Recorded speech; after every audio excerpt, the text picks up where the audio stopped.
FM. The night comes alive.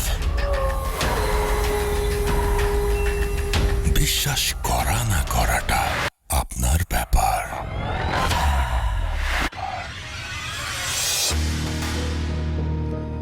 Hello বন্ধুরা, আপনাদের সবাইকে আমাদের ভূত এফএমে স্বাগতম।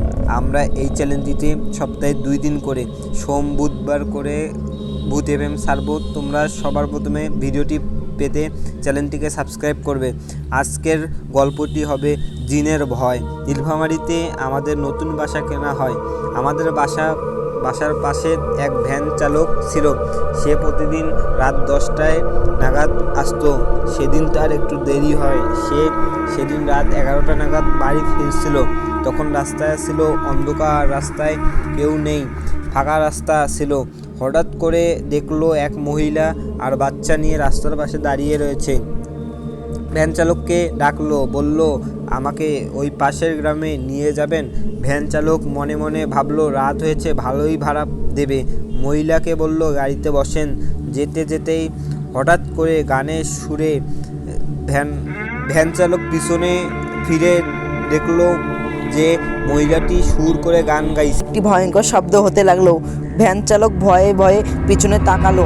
অতঃপর দেখলো মহিলাটি তার বাচ্চাকে খেয়ে ফেলতেছে।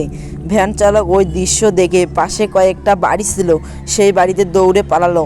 তারপর সবাই মিলে লাঠি নিয়ে এসে দেখলো ভ্যানে কেউ নেই, শুধু বাচ্চাটির রক্ত পড়ে আছে। তারপর ভ্যান চালকটি তার ভ্যান বাড়িতে নিয়ে গেল। তারপর ভ্যান চালকটি অনেক জ্বর আসে। লোকটি অনেক চিৎকার করার পরও জ্বর কমে না। কয়েকদিন পর তাদের বাড়িতে এক কবিরাজ এসে বলল, আমি এই জ্বর কমাতে পারবো, কিন্তু আমাকে ঘরের দরজা লাগাতে দিতে হবে। তারপর ঘরের দরজা লাগালে অনেক সময় হয়ে গেল, কিন্তু কোনো সারা শব্দ নেই। তারপর ঘরে সবাই গেল, দেখলো লোকটিকে মেরে ফেলেছে আর কবিরাজ ঘর থেকে অদৃশ্য হয়ে গেছে। আমাদের এই ভিডিওটি ভালো লাগলে লাইক, কমেন্ট এবং সাবস্ক্রাইব করতে ভুলবেন না।